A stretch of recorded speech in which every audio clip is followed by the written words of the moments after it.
Okay, we're just going to take a look at rearranging 3 by 3 equations, this is the kind of equations that we're going to have to deal with.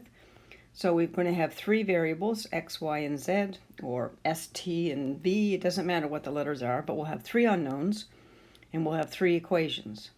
Now, remember, those equations must be in this form here, right? So you have to have the x, then the y, then the z, equal, and then the constant on the other side of the equal, right? And you basically need your variables all to be in the same order, lined up against each other.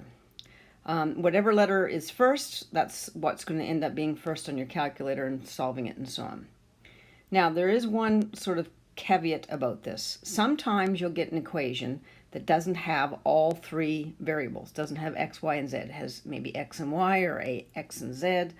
And so if it doesn't have a variable, then you basically use 0 as like a placeholder. So you enter 0 into the calculator for that position, for that variable, whatever's missing. So I'll show you. In this one here, if we take a look, this one here, the first equation, equation 1, it's fine. It's perfectly fine. It's got x, y, z equal to 3. That's fine. The next one is okay in that I don't have to do any rearranging, but it's missing something, right? It doesn't have an x. So basically what you can do with that is you can put a 0 in as a placeholder for x, and then plus y, because it's positive, and then plus 5z is equal to 16. Right? So we just put that, and when we enter this into the calculator, we put the 0 in there for the x. So it's just 0 plus y plus z is equal to 16, right? And then the next one, well, the next one's no good because it doesn't have all the letters on this side of the equal sign, right?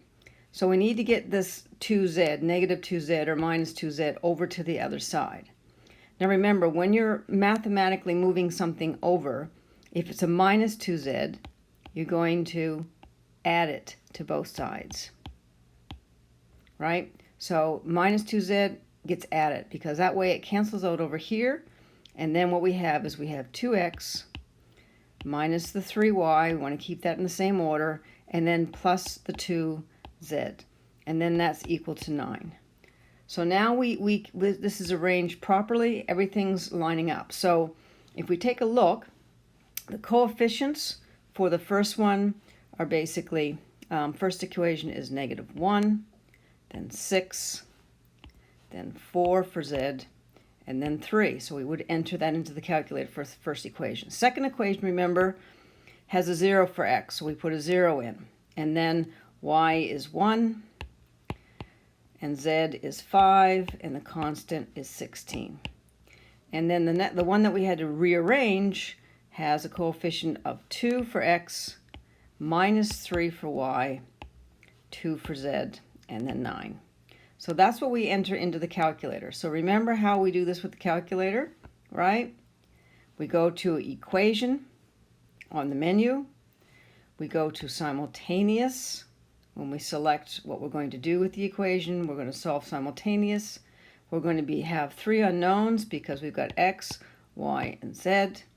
And then we're going to put all of those coefficients in front. And remember, if I don't have a letter, I put 0 in as a placeholder for that position, and then I simply ask the calculator to solve.